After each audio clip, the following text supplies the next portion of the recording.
देहरादून में जिला अधिकारी ने स्ट्रीट लाइटों की मरम्मत के लिए प्रत्येक वार्ड में 35 वाहनों को हरी झंडी दिखाकर रवाना किया। इस दौरान जिलाधिकारी ने कहा कि नगर निगम अपने परिक्षेत्र में लगाकर फॉगिंग और लार्वा छिड़काव लगातार कर रहा है, जहां पर इसके साथ ही उनके प्रयासों को लेकर बेहतर करने को लेकर अब स्वास्थ्य विभाग को भी 10-10 फॉगिंग मशीनें और लार्वा स्प्रे दिया गया है।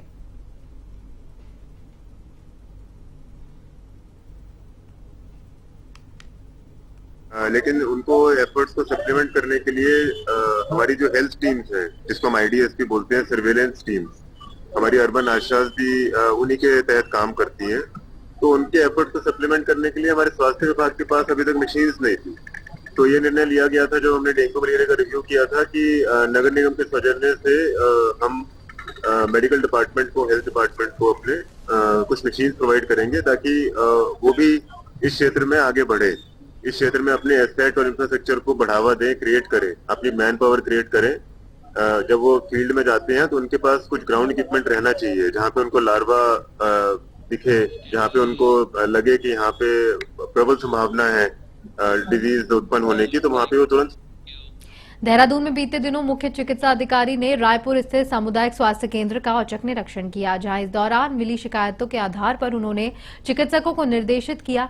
उन्होंने कहा कि मरीजों को बाहर से जांच और दवाएं न लिखी जाए और साथ ही सख्त हिदायत भी दी कि भविष्य में यदि कोई ऐसा पाया गया तो संबंधित के विरुद्ध कार्रवाई की जाएगी।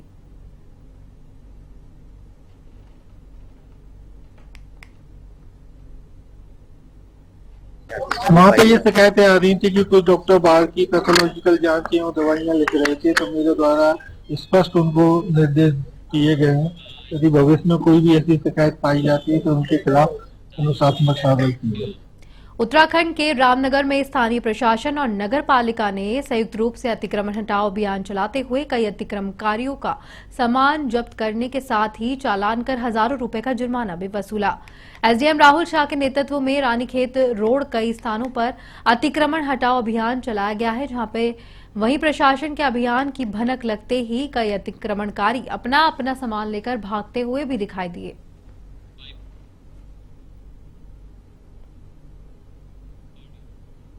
हाउस से लेकर MP इंटर कॉलेज की तरफ, अब बाजार की तरफ, सभी जगह जाम की स्थिति बनी हुई है। इसके अलावा कई लोग खरीदारी करने बाजार में आ रहे हैं, लेकिन उनकी गाड़ी और दोपहर तक जाने में दिक्कतें आ रही हैं। ऐसी शिकायतें लगातार प्राप्त हो रही थी, जिसके तहत संयुक्त रूप से पुलिस के साथ, नगर पालिका के साथ अतिक्रमण हटाने का अभियान चलाया गया है। नैनीताल जिले के रामनगर में स्थित कांग्रेस का कार्यालय इन दिनों सुर्खियों में है, जहां एक तरफ स्थानीय निवासी नीरज अग्रवाल कांग्रेस के कार्यालय को अपना बताकर रणजीत रावत पर उनका भवन कब्जाने का आरोप लगा रहे हैं, तो वहीं कांग्रेस के तमाम बड़े नेताओं ने भी इन आरोपों का अपना पक्ष रखा है। दरअसल रामनगर में रानीखेत रोड पर स्थित कांग्रेस कार्यालय को लेकर पिछले 4 महीने से कांग्रेस के पूर्व विधायक रणजीत सिंह रावत और भवन स्वामी नीरज अग्रवाल के बीच विवाद चल रहा है। नेता प्रतिपक्ष यशपाल आर्य के बीच में आने के बाद ये मामला फिर से चर्चाओं में आ गया है।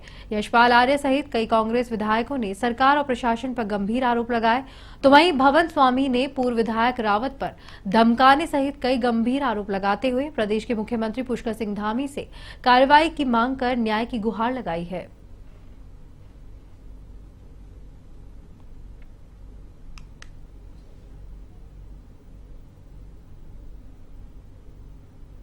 क्या एक ऐसा शब्द है जो उसके साथ जोड़ा जाता है जिसके कुछ प्रकरण संज्ञान में आए हों? आप पत्रकार हैं, हर घटना का संज्ञान लेते हैं और दुनिया तक खबर पहुंचाते हैं। आप मुझे कोई एक घटना बता दो जिसमें मेरा नाम आया हो आज तक, भूमि या भूमाफिया के तौर पे। और जहां तक इस भवन का सवाल है, उनका मैंने जैसा भी बताया, 1/9 हिस्सा इस लीज में था। ये लीज की अवधि भी जो है 2014 में समाप्त हो गई है, और लीज जो है 1969 में DM ने निरस्त कर दिए, नामंजूर कर दिए, क्योंकि इन्होंने लीज के, इनके भाइयों में विवाद था, दादा लोगों में, तो इन्होंने लीज का जो पैसा होता था वो जमा नहीं किया, ना आवेदन किया, तो उसको 1969 में रद्द कर दिया गया। और जो 90 साल की लीज अवधि थी वो भी 2014 में ख़त्म हो गई। देखिए, अभी विस्तार से सम्मानित रणजीत रावत जी ने विस्तार से इस संदर्भ में आपको जानकारी दी है।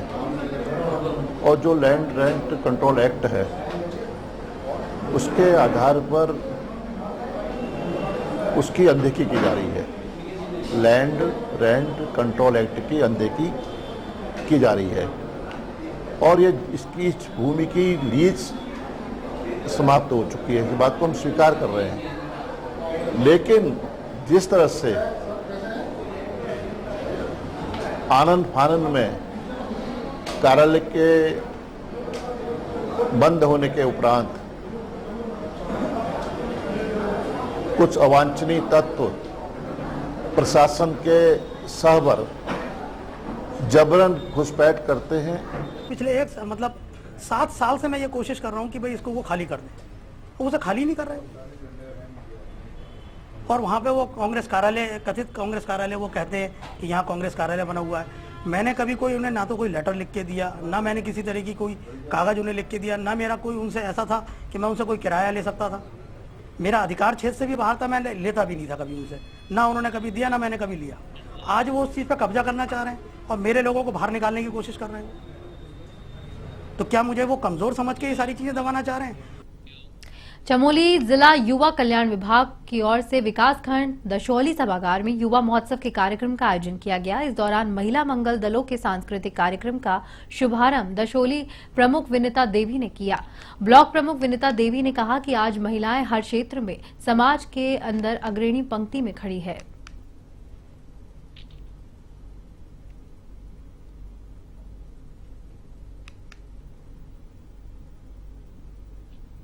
आज दशौली विकासखंड के अंदर ब्लॉक स्तरीय युवा महोत्सव का आयोजन किया जा रहा है, जिसमें विकासखंड दशौली के विभिन्न महिला मंगल दलों ने बड़ी संख्या में भाग लिया है। और जो ये आयोजन चल रहा है, इससे महिलाओं में काफ़ी उत्साह है और क्षेत्र में एक उत्साह का माहौल है। आयोजन से यह लगता है कि जिस प्रकार से इसमें क्षेत्रीय वेशभूषाओं का, इसमें क्षेत्रीय वाद्य यंत्रों का और क्षेत्रीय बोली भाषाओं का जिस प्रकार से आज यहाँ पर आयोजन हुआ है, तो इससे यह संदेश जाता है कि आने वाले समय में हमारे क्षेत्रीय वाद्य यंत्रों का, हमारे क्षेत्रीय वेशभूषा का और हमारे क्षेत्रीय आपकी बोली भाषा को आगे जाके अच्छा स्टेज मिलने। लोहाघाट के कली गांव निवासी हयात सिंह मेहता ने देशभक्ति का वही जज्बा आज भी बरकरार है जब वे अपनी युवा अवस्था में चीन बॉर्डर पर तैनात थे। बात सन 1962 की है, जब चीन ने पूरी तैयारी के साथ अचानक भारत पर हमला कर दिया था। चीन द्वारा अचानक किए गए हमले के लिए देश तैयार नहीं था। वहीं असम से लगती चीन बॉर्डर पर भारत की पायनर कंपनी में एक 18 वर्ष का युवा सिपाही हयात सिंह मेहता तैनात था, जिसके युवा खून में देशभक्ति का जज्बा कूट कूट कर भरा था। हयात सिंह ने इस भयंकर लड़ाई में कई चीनियों को मौत के घाट उतार दिया और 6 महीने चीन में उनके द्वारा जेल भी काटी गई। आज 84 वर्ष के हो चुके हयात मेहता ने देशभक्ति का वही जज्बा बरकरार है, जहां उन्होंने 1962 की लड़ाई का हाल भी सुनाया। ये हमारे गांव के रहने वाले हैं और 62 की लड़ाई लड़ी। उस समय की परिस्थितियों की मुझे भी जानकारी है, क्योंकि हमारी सेना पूर्ण रूप से तैयार नहीं था। हमारे सैनिकों के पास न असला था, न बारूद था, कुछ नहीं था। जहां हमारे 100 आदमी होते तो चाइना के वहां इकट्ठे 1000-1500 आदमी होते थे उनके ऊपर। पूरा चारों तरफ से घेर लेते, पूरी तैयारी के साथ आए थे। और हमारे देश में लोगों के जीवन में डाक विभाग का योगदान और उसकी सेवाओं से लाभान्वित होने को नई नई स्कीम लोगों तक पहुंचाने को लेकर बीते 7 अक्टूबर से 11 अक्टूबर तक डाक दिवस मनाया जा रहा है। और विश्व डाक दिवस के अवसर पर उनके संबंध में जानकारी देते हुए मुख्य पोस्ट मास्टर जनरल उत्तराखंड ने बताया कि डाक सप्ताह के प्रत्येक दिन हम अलग अलग कार्यक्रम आयोजित कर रहे हैं। साथ ही स्कूलों में बच्चों को फ्लैटली से संबंधित 2 योजनाएं, जिसमें दीनदयाल स्पर्श योजना छात्रवृत्ति से संबंधित है, साथ ही पत्र लेखन प्रतियोगिता के बारे में भी जानकारी दी गई।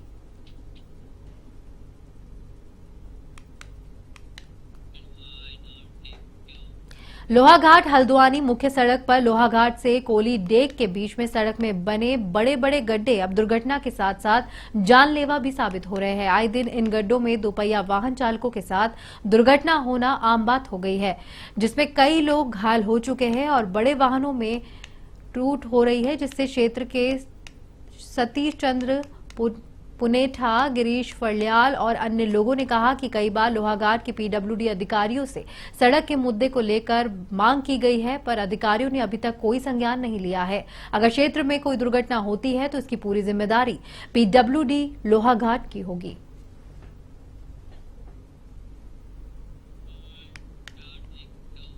सितारगंज कैबिनेट मंत्री सौरभ बहुगुणा ने बुधवार को नगर के मुख्य चौराहे पर स्थापित महाराणा प्रताप की भव्य प्रतिकृति का अनावरण किया, जहां पर सितारगंज के खतीमा चौराहे पर मूर्ति का अनावरण के समय बड़ी संख्या में राणा समाज के लोग मौजूद रहे। वहीं उत्तराखंड के पूर्व मुख्यमंत्री विजय बहुगुणा और कैबिनेट मंत्री सौरभ बहुगुणा के आगमन पर भाजपा कार्यकर्ताओं ने उनका फूलमालाओं से भव्य स्वागत किया। पूर्व मुख्यमंत्री ने अपने संबोधन में जनता का आभार व्यक्त किया। वहीं सितारगंज विधायक कैबिनेट मंत्री सौरभ बहुगुणा ने सितारगंज में नए विकास कार्यों की भी बात कही।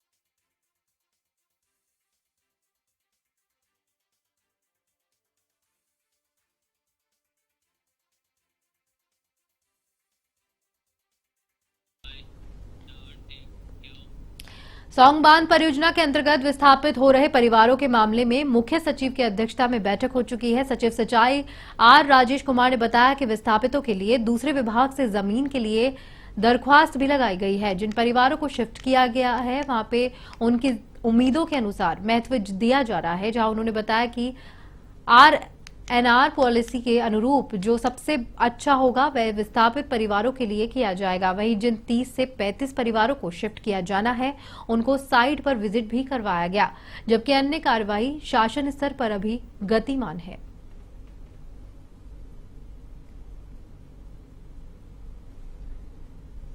में जहाँ तक विस्थापन की कार्रवाई है वो अभी चल रहा है। इसमें मुख्य सचिव महोदया के स्तर पे मीटिंग भी हुई थी और बाकी डिपार्टमेंट्स से भी हम लोगों ने रिक्वेस्ट किया है लैंड के लिए, और जितने भी परिवार हैं उनको साथ लेकर और उनके जो आशाएं हैं और उनके जो उम्मीदें हैं उनको भी हम लोग जो है उनको भी महत्व दे रहे हैं। और जो बेस्ट से बेस्ट होगा RNR पॉलिसी के तहत विस्थापित गांवों के लिए वो हम लोग कर रहे हैं। खबर उत्तराखंड के उधम सिंह नगर से है, जहां विधायक शिव अरोड़ा ने जमकर जश्न मनाया। हरियाणा चुनाव में भाजपा की बम्पर जीत पर विधायक शिव ने कार्यकर्ता संग मिठाई खिलाकर आतिशबाजी की। इस दौरान उन्होंने जलेबी का भी आनंद लिया।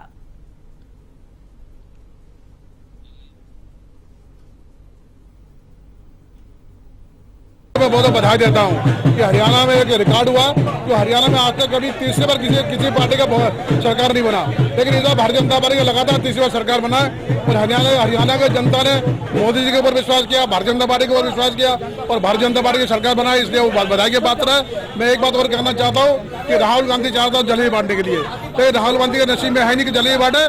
मैं तो कहता हूँ राहुल गांधी जी, आपका जो पुराना नारा है, आप जिस रास्ते में चल रहे थे कि आलू से सोना बनाना, तो आप तो केवल आलू से सोना बनाते ही रहो और जलेबी चक्कर मत पड़ो कि जलेबी लड्डू मिठाई बांटे भारतीय जनता पार्टी काम है। और भारतीय जनता पार्टी चुनाव जीता, तीसरी बार सरकार बनने के लिए भारतीय जनता पार्टी रुद्रपुर में यह मिठाई बांटा जा रहा है। और हरियाणा की जनता का मैं पुनः बहुत बहुत धन्यवाद और बधाई देता हूँ कि आप लोगों ने मोदी जी के ऊपर विश्वास किया और भारतीय जनता पार्टी की सरकार तीसरी बार बनाया, जो कि एक रिकॉर्ड है, इसलिए आप लोग बधाई के पात्र है। हरियाणा में सभी राजनीतिक विश्लेषक, सारे सर्वे वो जो है उनके विपरीत आश्चर्यजनक रूप से पूर्ण बहुमत की सरकार भारतीय जनता पार्टी की हरियाणा में बनी। ये बताता है देश की जनता नरेंद्र मोदी जी के साथ है, भारतीय जनता पार्टी के साथ है। और कांग्रेस की जातिवादी की राजनीति, कांग्रेस की तुष्टीकरण की राजनीति, उसका मुंह तोड़ जवाब भारतीय जनता पार्टी के कार्यकर्ताओं ने मेहनत करके दिया और हरियाणा की जनता ने पूर्ण बहुमत की सरकार बना के दिया है।